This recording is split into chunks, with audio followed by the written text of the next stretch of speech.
Je pense que je ne vais pas vous surprendre en vous disant que c'est l'opération d'acquisition du groupe Rhodia. Ce serait un peu simple, dans la mesure où, en fait, l'acquisition était le troisième côté d'un triangle. Le premier côté, c'était probablement le plus audacieux, était la sortie de notre activité pharmaceutique. Le deuxième était la restructuration nécessaire du groupe. Et le troisième, enfin, était l'acquisition de Rhodia. Pourquoi était-ce le premier temps, c'est-à-dire la sortie de la pharma, le plus audacieux? Parce qu'à l'époque, la pharma représentait à peu près 65% de notre résultat. Et par conséquent, il fallait être sûr de pouvoir trouver une réaffectation des fonds qui soit au moins aussi bonne que ce que pouvait être la pharma avant de procéder à ce désinvestissement. Et donc, je dirais que le moment le plus intense a été celui où nous avons pu et dû convaincre toutes les parties, en particulier notre conseil et les actionnaires, que c'était une bonne opération. Le deuxième temps était beaucoup plus délicat à l'égard du marché. En fait, nous étions fixés comme priorité de terminer l'opération vente de la pharmacie, encaissement des fonds pour être sûr de ne pas nous exposer à des difficultés au moment où nous lancerions l'opération d'acquisition. Et cette période, nous avons voulu la mettre à profit pour réorganiser le groupe. Pourquoi ? La pharmacie occupait quand même une partie importante de nos frais généraux centraux.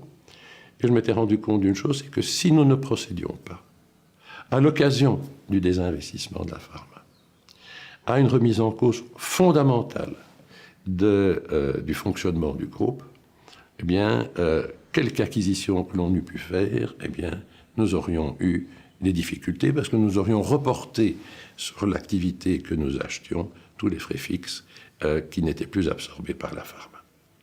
Et donc, nous avons mis cette période à profit pour, je dirais, simplifier nos modes de travail, redistribuer les responsabilités à l'intérieur du groupe, et surtout, je dirais, et c'est ça qui a été difficile à comprendre par le marché, comme nous avions identifié un certain nombre de secteurs, d'activités dans lesquelles on pouvait investir, c'était de s'assurer que les cibles que nous avions étaient performantes et allaient répondre à nos attentes.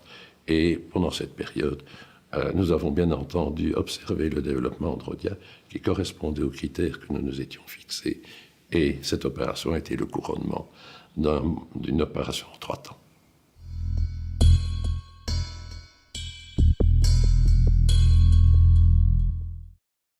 Écoutez, dans tout secteur industriel, je crois que les opérations audacieuses reposent sur au moins 2 critères. Le premier, l'opération doit intégrer les messages du futur.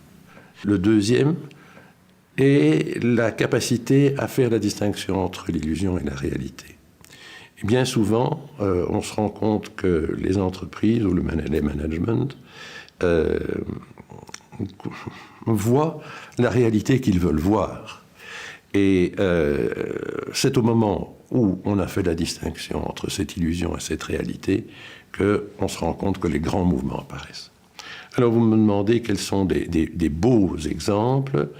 J'en prendrai 3 si vous voulez bien. Le premier, c'est d'abord un groupe pour lequel j'ai beaucoup de respect, qui est le groupe BASF, qui finalement, en quelques années, a enrichi son portefeuille avec des opérations extrêmement importantes.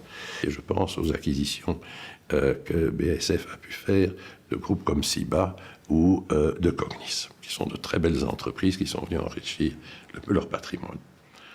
Une deuxième évolution qui, elle, s'est étendue sur un laps de temps plus long, c'est la mutation d'un groupe comme DSM aux Pays-Bas. Rappelons-nous que DSM, c'est les Dutch Staatsmijnen.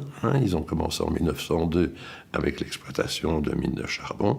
Et aujourd'hui, c'est devenu un fleuron en matière nutritionnelle et de biotechnologie qui est tout à fait remarquable, avec l'acquisition de groupes comme Riesbrocades ou bien la partie vitamine de Roche. Donc voilà deux exemples, je dirais, d'un certain type. Alors en France, vous avez une mutation fondamentale qui avait forcé mon admiration quand j'étais plus jeune, c'est le passage de BSN à Danone. Et passer, je dirais, du contenant au contenu, puisque BSN était un grand producteur d'emballage en verre, c'est une mutation qui a été tout à fait remarquable. Ce que je trouve tout à fait particulier dans le cas de Danone, c'est que ça a été commencé par Antoine Riboud, et qu'on se rend compte que le fils Franck est dans les traces de son père et améliore en permanence, ce qui est déjà un très très bel outil.